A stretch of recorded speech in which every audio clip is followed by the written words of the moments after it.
No, I was at Gateway STEM all day. Oh, I didn't see you. Were you at Gateway STEM? Uh-huh. the high school? Yes, Yeah, she's Mhm. there. Yeah, she's I was up running. on the third and fourth floor. I'm on the fourth floor. Well, I'll come by and say. I didn't know that. Yeah. See, Justin, I was doing something that people at Lewis don't do. I was working. Good for you. All right. I'd Well, pat you on the back if I could. Oh, I tell you. Sheila. we are live, so Okay. Sorry about that, Susan. I'm gonna hi silence Martell, it myself. looks like you found us. Yes, I did. Hey, everyone. How you doing? Hey, fine, and you? I'm good. I'm good.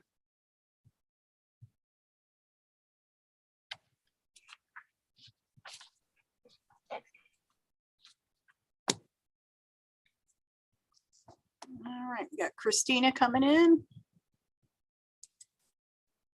And Donna.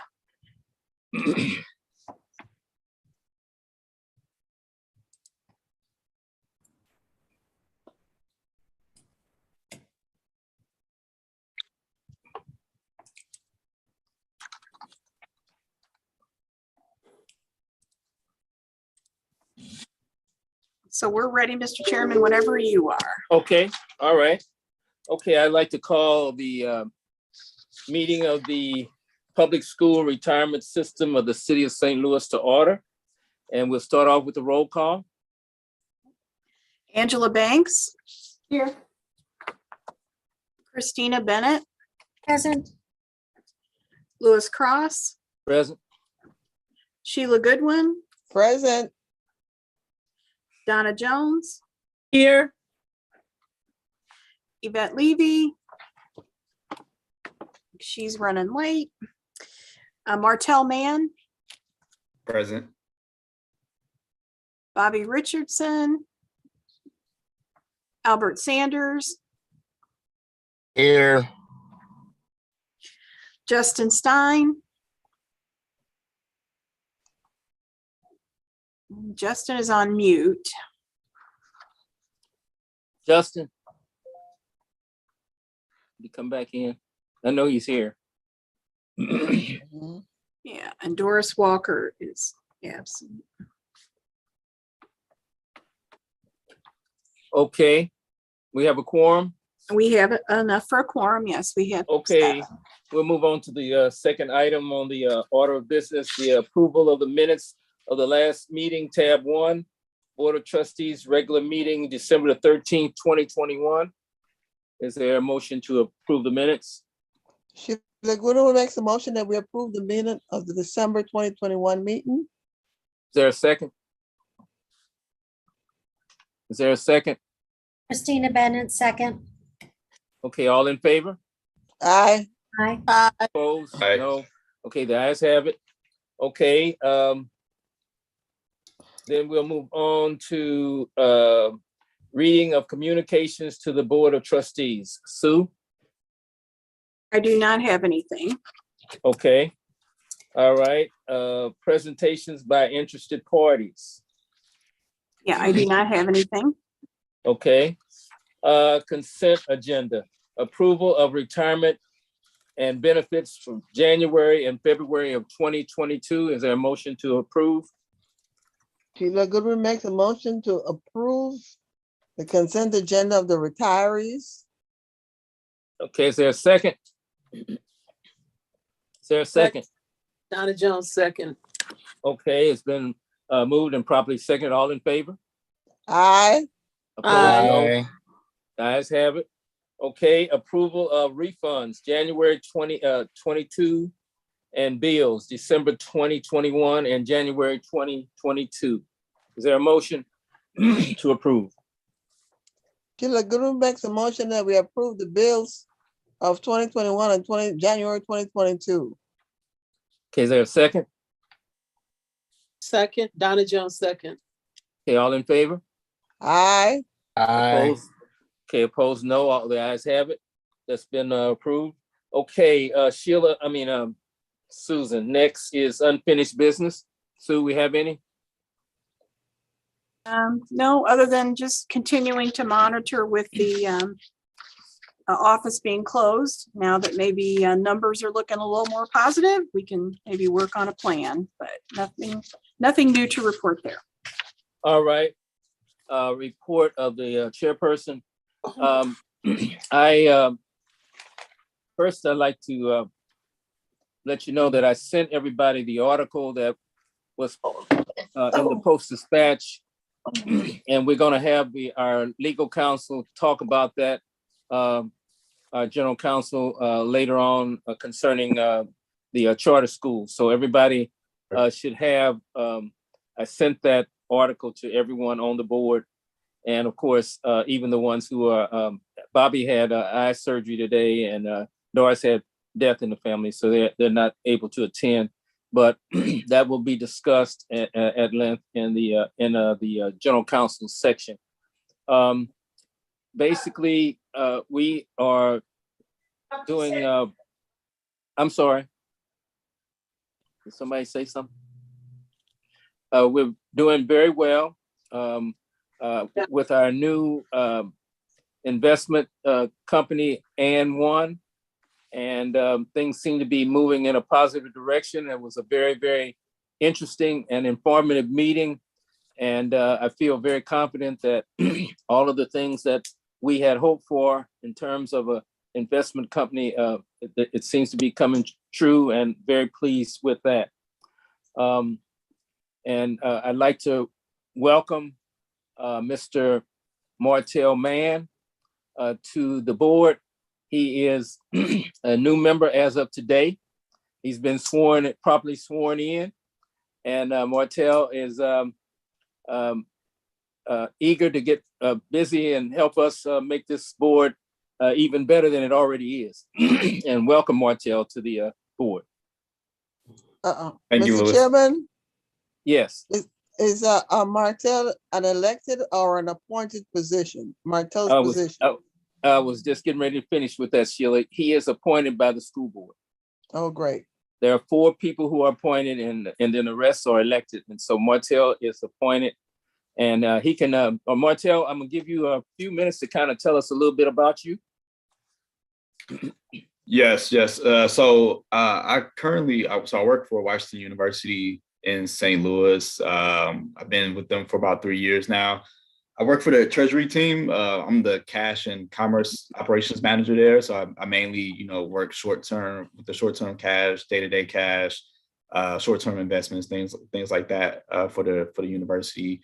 And I've been in finance for 11 years now. So prior to that, I was a stockbroker at Scottrade, and I, help customers with their investments and things like that. So I have quite a bit of experience just in finance in general, and in treasury, and in investments, and so forth. I don't live in St. Louis. I live on the other side of St. Louis, in the Metro East side. So in Shiloh, Illinois, is where I live at. I have a 3-year-old and a wife. But yeah, I'm excited to join this board, and excited to serve and help out wherever I can. Well, thank you so much. That's the end of my report, Sue. So we'll go on to announcements of committee co-chairs. Okay, I've made some adjustments in the co-chairs going into this year, and the investment committee going forward. I'm going to put Martell with Christina for the investment committee, and Albert, I'm going to move you to the legislative rules committee, where Tony was, and so you'll be moved to that position. And other than that, the professional, other than that, everything stays the same. Okay. Chairman Cross, Yes, can I make a friendly suggestion? always, Chris. My term comes up in December 2022. Martell, sorry, I got two screens. I'm looking here. Three screens. So I'm looking. Martell, I've been on this board since 2005. And so I don't know if the school board will reappoint me or not. I have no idea. However, my thinking is to prepare in case they have other young qualified appointees that they may want to put on the board. If I can meet with Martell and Trustee Sanders, because Trustee Sanders has made it a big push to learn about investments, so that if I do come off the board in December, that you've got the ability to have Trustee Sanders work with Trustee Mann on going forward on investments. And I could do a strong push for the remainder of the calendar year to try to come up to bring both of them up to speed on some of the agenda items that we will need going forward with a new consultant. Aren't much. We'll take the direction of the new consultant as much as possible, but if I can suggest that at my meetings that Trustee Sanders still attend, so that we can keep this loop continuous if I am not reappointed. That's perfectly fine, Chris. Martell didn't go into detail about his financial background, but he does some of the same things that you do, and so I think it'll be a very quick learning process. And I needed Dr. Sanders to work with this legislation committee, so that we, because we're going to be meeting with the board pretty soon on the March the 22nd to talk about stopping the drain of the 0.5% every January on our pension fund. And so I needed Dr. Sanders in that area because he's very familiar with the financial portion and also the problems that we have and the fact that we want to get that stopped as soon as possible. So yes, but I think once you talk with Mr. Mann and Al together, you'll see that it'll be a quick learning process. Sounds Okay. good. I appreciate it. Okay. And I would just say I can facilitate that meeting, perhaps in conjunction with meeting with ANCO as well. Okay, that sounds good. Report of the executive director, Sue. All right, a couple of items in tab 4 that I wanted to go over. The usual report, but also a few other items as well. In the updates for the office, I just provided an update. We are live with PBI. That was the firm that the trustees approved with for our death audit services at the December meeting. So we are fully live with them.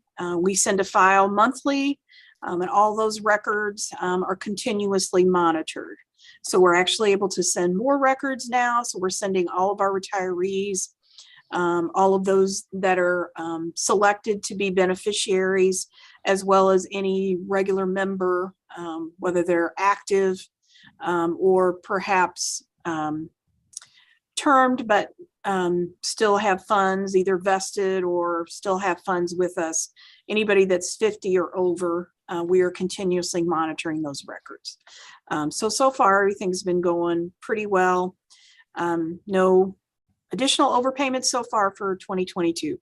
So again, no perfect system. We'll just continue to monitor, but pleased with how things are going so far. Provided the normal phone statistics just so everybody could see the number of calls coming into the office. You can see January, everybody's looking for their tax form, 1,239 calls for the month, kind of a spike there. Sue, excuse Uh-huh. me, I just got a text. Justin said, can you unmute him? Yeah, Justin, looks like Justin is,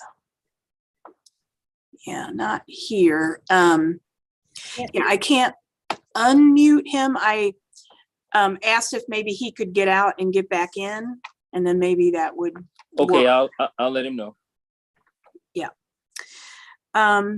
Also wanted to let everyone know that we will be moving, as discussed again during our budget meeting, that we do have a service called IPS that we will be working with to do the office payroll starting in the second quarter of 2022. So April payroll starting going forward. So excited to have that transition happen. We're kind of just starting to work on the paperwork now.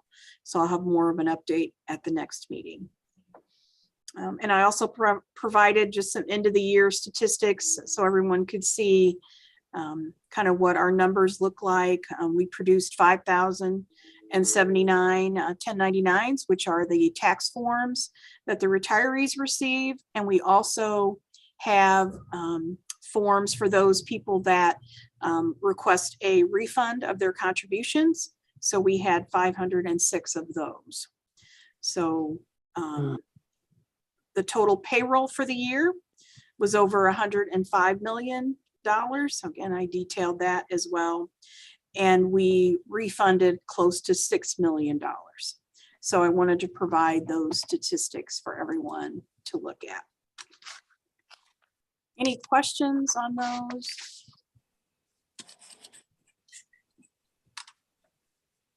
All right. Other item was a little bit of unfinished business from the trustee business committee meeting in December. This should have been approved. The expenses should have been approved. It was approved at the trustee business committee meeting, but it should have been approved at the December board meeting. And my apologies, I did not have the trustees approve this. So these are the items of travel expenses for 2021. We had just a few items, some virtual conferences, but we had also some expenses related to the Jefferson City trip where we met the legislators. So this would need to be approved by the trustees at this meeting so that we could proceed. We have a few reimbursements that we still need to handle for Chairman Cross, Trustee Stein, and Trustee Bennett. So those are the items there. So these are. And Sue, Regina, I can't think of her last name now, but Regina also went on that trip. So do we need to add her just in case she does submit the request to be paid for the trip? Or did she ride with somebody? Yeah, I don't think so. I think she was on her own. Okay. So I hadn't received her request in 2021. Okay. So we could do it subsequently if she We can. submits that. Mhm, if Okay she then. submits So we those don't have to expenses. add it today. No, I don't think we would have to add it today. That's fine. Okay, is there a motion to approve the reimbursements? Yeah, I'll put up the Okay. motion. The motion, okay. You look good with Mexican. Oh, It's not number one there. okay. This one. To accept the 2021 travel expenses as approved at the trustee business committee on December 8th, 2021. Is there a I second? second that motion. I second that motion. Okay, all in favor? We have to do a roll Aye. call vote, We Sue? would do a roll call for Yeah, this we have to do one. a roll call vote. Okay. Angela Banks, Yeah. Christina Bennett, Yes, Lewis Cross, Yes, Sheila Goodwin, Yes, Donna Jones, Yes. Martell Mann, Yes. Albert Sanders, Yes. Justin Stein. Yes. All right, very good. Okay, so we have 8 yes votes. The motion carries. Again, thank you for doing that. Another item of business that I wanted to mention is that also at the meeting as part of the budget, the trustees did approve providing devices, that the system would provide devices to assist the trustees in connecting to meetings or any other kind of work that was going to be done for the system. So I will be sending out an email later this week to try to determine who would need one of those devices. I've heard some people are interested, some people might not need that. So I'm going to send out an email just so we can get a better count of who would be interested. And then we'll start working with our technology provider to determine what would be the best solution. We'll also have some paperwork for the trustees, kind of outline, how the device is to be used, that it's the property of the system, all of that. So perhaps we might have this ready for the April meeting, but again, not sure. But I just wanted to mention that that was approved. And so I'll be reaching out to try to get that process started for those that are interested. Sue, one of the things that for those who want the iPad, I know we have the St. Louis Business Journal, so I know, can we put that on there? And also, do we get pensions and Pensions and so investment. those two would be on the iPad. And I also was wondering if we could put the Post-Dispatch on there. Okay. And then there's one more that I'm going to get more information on, but there is a app that lets let you know about all bills for retirees, Senate bills and things of that nature that are coming up that are pro and con for pensions, not only in our system and school systems throughout the nation. And so that would be something we could take a look at, but it's a valuable tool so that we could kind of know all the time about what's in our interest and what isn't. And then it would spark a lot of interest from the board members, I'm pretty sure.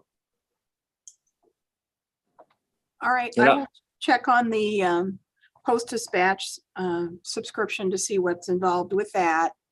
And then I guess if I could just get some more detail on that system that you're talking about. I will. I'll get that to you. Okay. All right. I can check on that. So Sue, And- on the notice, can you make sure that Matt sends out for everybody who gets any type of technology assistance that the information or that is utilized on that device is sunshineable?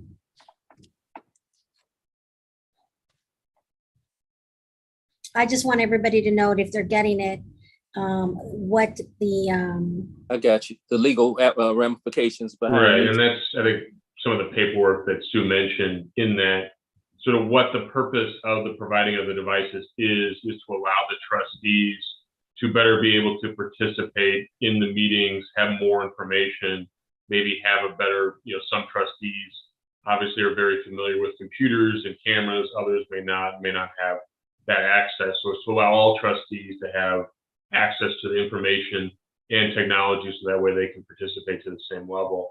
But to that extent, though, this is being provided to the trustees for use as a trustee to the retirement system.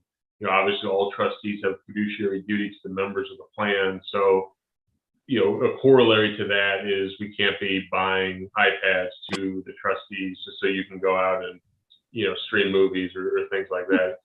But, so that way you can, as Chairman Cross mentioned, read articles, get information pertaining to the retirement system, and maybe then you can be able to pull up the packets that Sue sends out, and that way you can read the documents. I know some trustees use their phones or maybe very small type, but this may be able to, so that way you can look at it in a better fashion. So there are some documents that will attach to that in that, this will be property of the retirement system.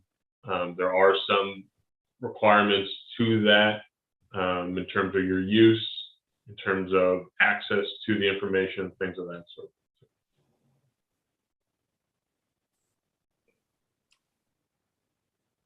Okay, so we'll get moving on that and try to get that implemented as soon as we can. It'll take some time. Our technology firm would have to work with those trustees, to get the device set up and so forth. So we'll get marching on it. And then I also wanted to report that all the trustees did turn in their code of ethics form. I think this is typically reported on at this meeting. So everyone sent all their forms in. So thanks everyone for doing that. So we're good, and the staff as well. So all staff and trustees did complete that code of ethics form for 2021. So thank you, everyone. So can I ask something about the technology? Yeah. And this is, I don't know where this fits in, but like we use our personal emails for all, like I use my school email for all business that pertains to the board, to trustee board. How would it, I mean, and I know that's fine, but like if we put it on a new iPad, it means our school email or whatever email you use will be put onto the trustee board's iPad, and then it becomes less personal, or not less personal, it becomes open to whatever, because the district has access to my email, whoever has access to the email. Is it beyond our thing to say that we, as a trustee, do we need email just for the trustee board so that all of that information is in one spot? I think you certainly can create if you want, go on Gmail and create Albert Sanders trustee at gmail.com, for example. You certainly could do that. So that way you could tell Sue, please send all my retirement system business to that email so that we can separate it out. Okay, it was just, okay. Mm-hmm. Yeah, and our intention would not be to provide PSRS email address either for everyone, because we aren't currently doing that. This would just be more a device, because as Matt mentioned, I know some trustees use their phone, or they don't have a good device. Perhaps they're not working, or whatever they're. And so this was just a way. Also, even if you are working and you have computer access at your school, this is something that you would have specific for us and our work here on the board. Okay. All right. So one other item I wanted to just go over again was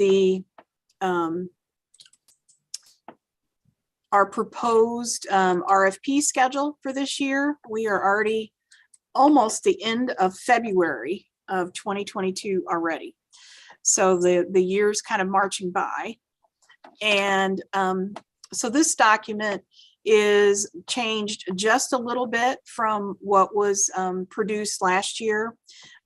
We worked on a schedule in 2021. And so what was scheduled to be up this year is our audit contract. And that agreement is ending this year. So they have one more audit to do for us for the 2021 year. So that's really something that does need to be RFP out this year for a 1/1/2023 date. And then we also have our Gallagher, who works on our insurance for us for the benefits for retirees, as well as our office kind of coverage for cyber, workers' comp, our property coverage, the treasurer's bond, all of those things. We do have, it's two different parts of Gallagher, but we do have Gallagher that handles all of that. So it's been quite a while since that one has been bid, going back to 2007. So this was on the list for this year as well. So I'm not proposing any changes to those two. The next item, our property management firm, which is currently CBRE, we were looking at doing that in 2023 for a 2024 year. And then the next one, the custodian, which is US Bank, we were proposing doing that in this year for 2023. So I'm just really recommending that we flip those two. And the reason that I'm doing that is ANCO, our new investment consultant, they can assist us with that custodian search. And so I don't really want to, bog them down this year in doing that, because they've got a lot of other good things that they're working on, looking at our managers and our investment guidelines. So there's a lot of things that they're doing this year. So I would prefer to have them work on the custodian with us in 2023.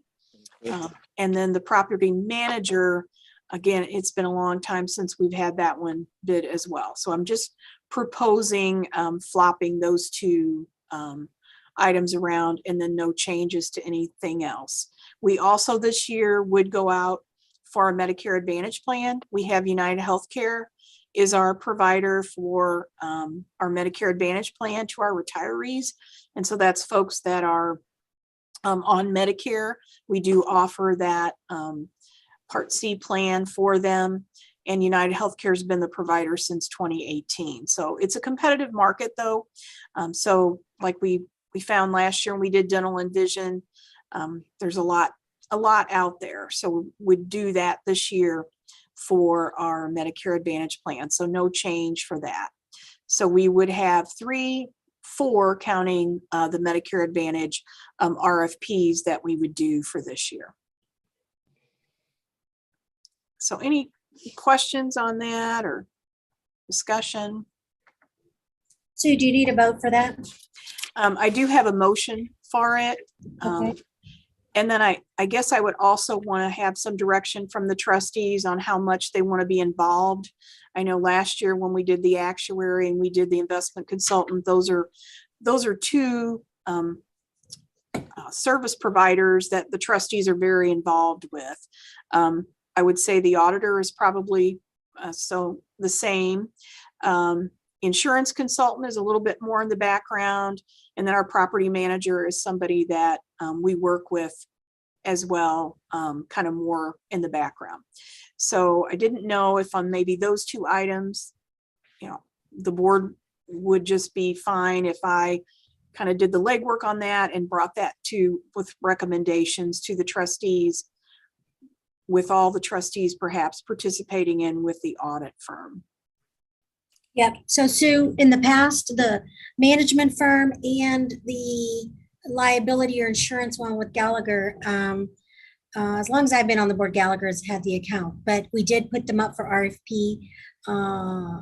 Angie, is it Mary Houlihan was on the board? So we did put them back then, but what Andrew just did is the same thing you're suggesting. You go and you do them in the background. You come up with the same matrix rubrics of what you found and what your recommendation is. We have a discussion and then we vote on the material that's presented. On the auditors, if we had any auditors, we made recommendations as to any firm that we thought might want to be put in the RFP or sent an email. We did have a discussion and a meeting on the professional contracts once it got to the final and you had done your rubrics but it didn't take long because the information was pretty straightforward. Well, I think that Yvette and Angie have done a phenomenal job, and I know they work in conjunction with you, Sue, and so you can just you have my vote to go forward with your plan, and of course Angie and Yvette stand ready to assist you in any way because they are fantastic. Okay. All right, that sounds good. So let me put the other motion back up.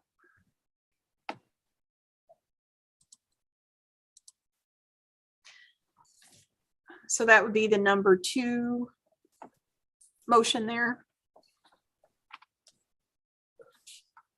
Okay. Is there a motion? You have the motion up?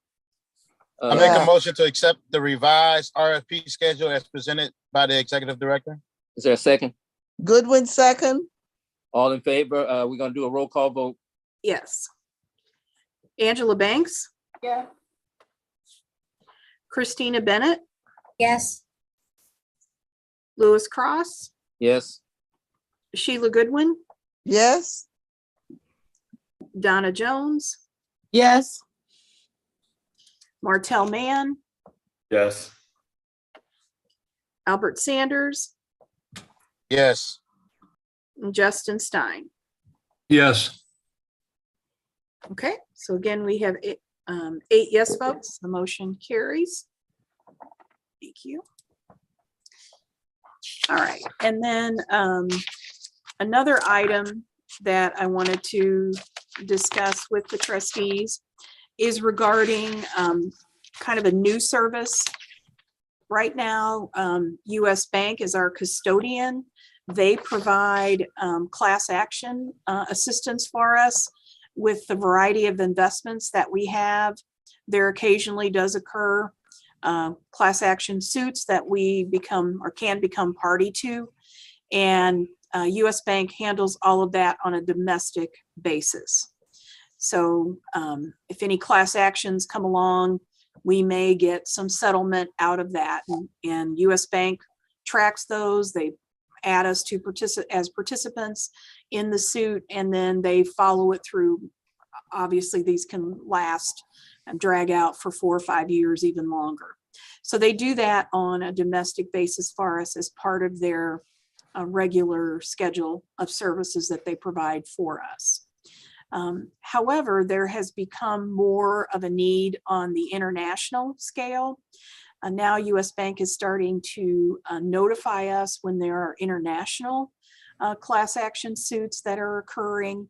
However, they do not provide any service for us that they do on the domestic front. So there would be a need, if the trustees agree, to have someone to monitor that for us, help us fill out the forms, paperwork, and really just track and see, based on our investments, what we have opportunity to participate in. So there have already been 2 possible international class action suits this year. And again, that number is expected to grow. US Bank now has the tools to notify us, but then that's as far as it goes. So we certainly don't have the expertise internally to do that ourselves. So part of the materials that I provided was from an organization. US Bank had 2 organizations that they directed us to contact. So we did. And actually, FRT is the only one that provided any kind of information. I had a meeting with another organization, but they did not provide any follow-up information, and that's been a few weeks now. So what they would be proposing is that certainly they would like to work with us on domestic as well as international, but again, there would be a fee associated with that, and we already have that set up with US Bank. So if we just worked with them on the global international situations, it would be, we could do it one of 2 ways. We could do it on a contingency basis, to where we would pay nothing until the suit would settle. And then we could then, when we get our share, they would receive a 20% fee. We could set it up to do just $15,000 annual fee. But what they have indicated is that most of their public clients, such as ourselves, do it on a contingency basis. So they have a partnership with US Bank. US Bank would provide them, our investment, our managers, and then they would constantly monitor that. And if there was any suit, any action that they wanted us to be aware of, they would help us participate in that, as well as notify us when those happen. So I just wanted to bring this to the trustees' attention. So it's not something we have right now. But it's something that is available. And again, we could set it up to where there really would be no cost until that suit would be settled. And that could be many years. It could be 4 or 5 years. So they would, this company FRT would do the work in the interim and then take their fee once the case was settled. Sue, I have a question for you and Matt. Do we necessarily need to just go with this firm since US Bank recommended it, or do we run that through Gallagher for them to try to find someone who could do it, or is this the most expedient way of handling it? And then the second part of the question is that if the two global issues are out there already and we don't have coverage, how do we deal with that, Matt and Sue? Well, I would answer on the first one, the two organizations that US Bank is because they have partnership with them. So this would be kind of US Bank's kind of their area, but they just don't cross over into global. So if we work with one of the two organizations that they recommended, then they would have access directly to would be very seamless process. I got you. More behind the scenes for them to provide this service. If we went with someone else, which I don't know that Gallagher, perhaps they would know of someone, but I don't know if Gallagher would know of anyone. We'd have to set up more of a process to work with them. Okay. Okay, and then the second part is did you say that there might be two lawsuits out there that are global in nature, and since we don't have the coverage right now, how do we handle that?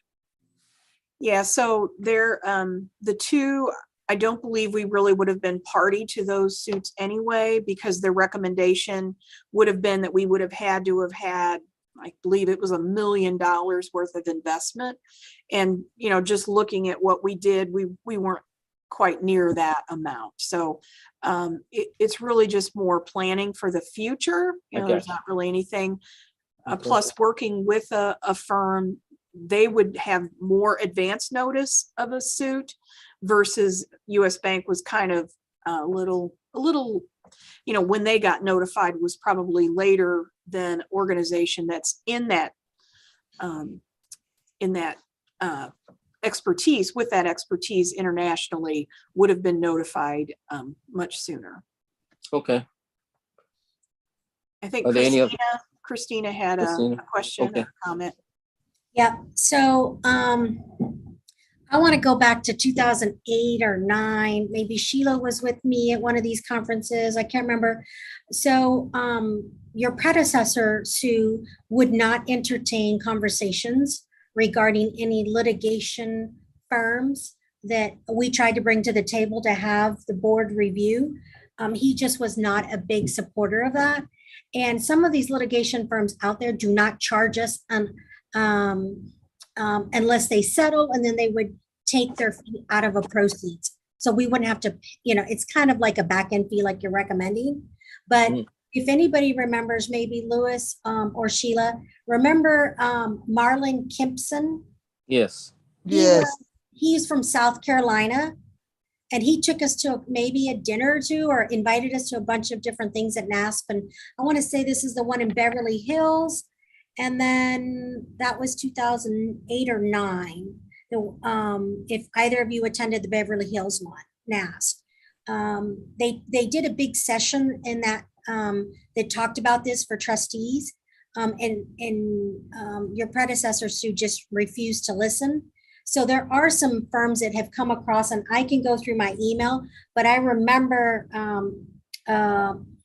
like a happy hour or something where we discussed this at the Beverly Hills Hilton, that session that talked about trustees learning more about it, and only your custodians will only do so much. So Sue, I can tell you the two firms that really pushed hard on us for years and then gave up. And that way you can look at them and see those. US Bank is going to recommend the ones that they work a lot with, but I know that that I can't remember Marlon's partner. Marlon is African American and his partner was not. but they did the presentation then. And I was looking through my phone desperately to try to find the name because I remember it started with an M. But I can refer those two names to you, and you can see what those proposals are. But I know I have them in my email, and forward them to your predecessor, and he said no. So you're going to know more about this than any of us once you talk to these various firms and look at the fee structures. But then you can come and recommend to us. Because there is a lot more litigation going on in class actions when it comes to privacy breaches, consumer, not consumer data, but fraud cases or investor security issues. So, I'll send you those two contacts, Okay, that sounds good. and then you can go from there. But these are private law firms that do this specifically. So I don't know their structure at all. But I just remember the presentation, and I didn't keep a copy of it because it was paper. And, when you come back from those conferences back then, you had so much paper, you didn't know what to do with. So, all righty, I Okay. will make sure. Okay. So I'll talk with those, and then we can kind of reconvene and see what we want to do. I will say this FRT, they say they're one of the biggest ones out there. This is pretty much all they do. But again, I was disappointed that the other firm didn't come back and provide me any additional pricing or formal proposal or anything. So yeah, we can look at some others. That sounds good. Yeah, and I guess if I could also just, is ANCO familiar with sort of the individual entities who operate in this realm? And is that something that they may be able to kind of help out a little bit in terms of with the other? Yeah, I can ask. I mean, certainly there are class action law firms, but they may only have cases on a couple individual items. But I think from what I understand, because I have private ERISA fund clients who also have, class action entities such as this, and these are kind of more broader scope sort of entities. But that's something that usually falls in the investment consultant realm, and they may be able to offer some guidance there. Good idea, Matt. Good idea. And Matt, Gwelda would know Marlon, because Gwelda, I actually maybe met Gwelda in 2007 or 8 at NASC when she was with Callan. But she would know who Marlon is, and she would probably remember some of the other firms that were at NASC. Okay, and that's fine. I obviously I don't know who you spoke to, and I'm not commenting either way. Yeah. Would we need to put a time frame on it so that we could get coverage, or is it going to take a long time to do this, Chris and Sue? Well, if there's 2 international ones, I don't know if we will be able to get into those because of the time period, but we definitely want coverage for anything going forward. Right. If we're covered on the domestic side, then we're covered on the domestic side. Right. We don't have that much exposure on the international, but we do have global equities with Exponents, so maybe a call with Exponents would be good, since they deal with the smaller managers and they play in that world. Okay. So our consultant Waldo would have some names, as well as Exponents, our global manager. Already out there. So yeah. Okay. Right. Yeah, I can check with both of those. I know a couple of other topics that I've went to ANCO with that were kind of custodian issues. They kind of deferred to US Bank, but I'll see what they have to say here, and Okay, I'll we're talk with wrapping up in a little Exponents bit. as I'll well, do too. that shortly. Okay. I'll call you when I'm on the way. Sheila, you need to mute. I am muting.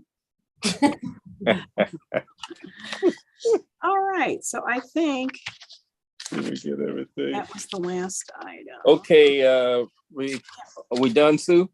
Yeah, I think that was the last item that Okay, report of the investment consultant. We don't have one, do we? yeah, ANCO is not. Yeah, they don't need one after that last meeting. That was a long meeting. Okay. Report Very of the long. report of the actuary. And he is not on the meeting either. Okay, then report of committees of the board, tab 3. First one, Donna Jones and Bobby. Bobby had a cataract surgery today, so she said she couldn't make it. So do you have any report, Donna? I'm sorry, I don't have a report at this time. Okay. Trustee business, Sheila and Doris is out. She had death in the family. Sheila, you have a report at this time. No report at this time.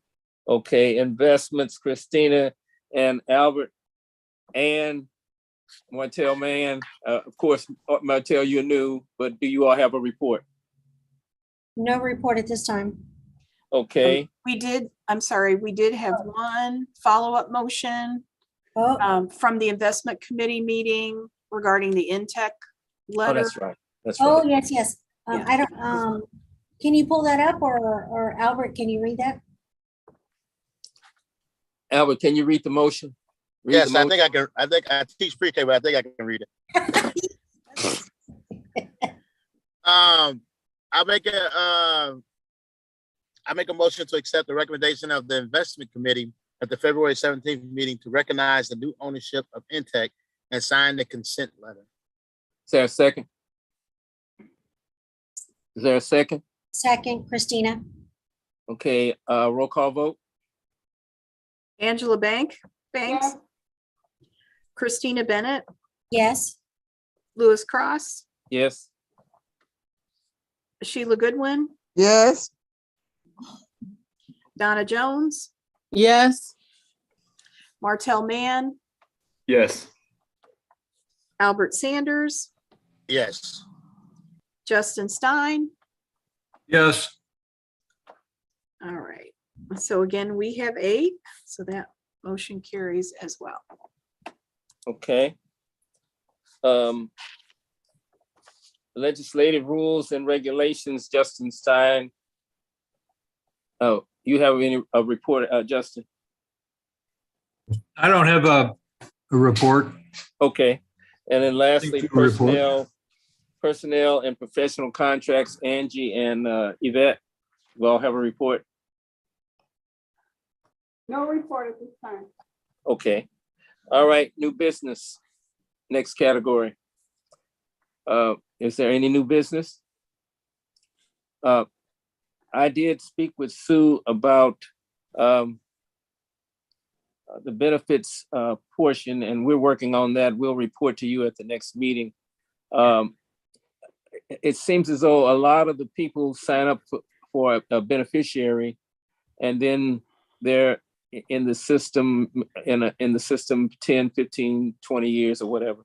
And then they pass away, and then the beneficiary contacts, and then they say, well, you don't have any money in the pot to be a beneficiary. So we want to try to get some better language. Matt and Sue, I've already talked to Sue about it, Matt, so that people are very clear on exactly what they're doing when they say they have a beneficiary in our system. And so that nobody's thinking that we're doing any kind of hocus pocus or anything. So I talked with Sue, and you all will hear more about that later. We'll be working with Donna and Bobby on that to see if we can get some better language and so forth going forward. excuse me, Lewis, Yes. I have a question about that. I remember our last session with the new investment group, and I think her name is Swelda. Welder, yes. So good. She is so good. She is. She helps you to really understand. I agree with Mr. Saunders. She's good.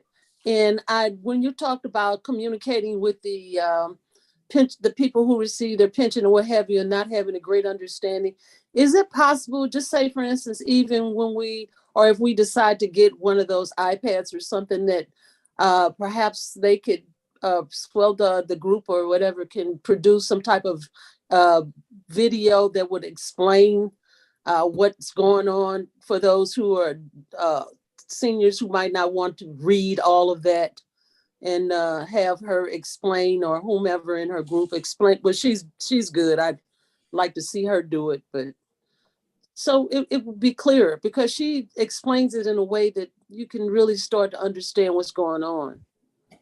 Sue?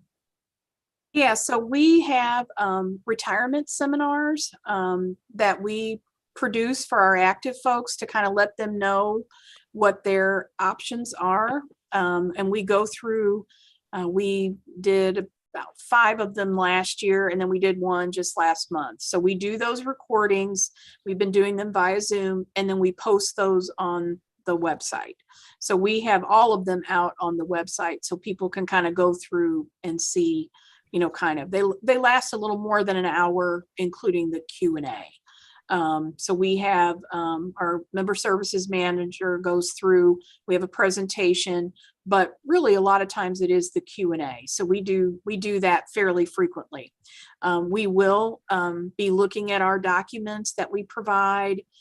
We have a communication firm that we are working with now, and that's one of the you know, items that's on the list for this year that we're gonna have them look at is our package that goes out to folks, because it is a little confusing when you say beneficiary, what that means. That's right. And there's a couple of different ways you can be a beneficiary. Do you want someone to receive a benefit after you pass away for the rest of their life? Well, if you want that, that's going to reduce the amount of benefit that you receive during your lifetime.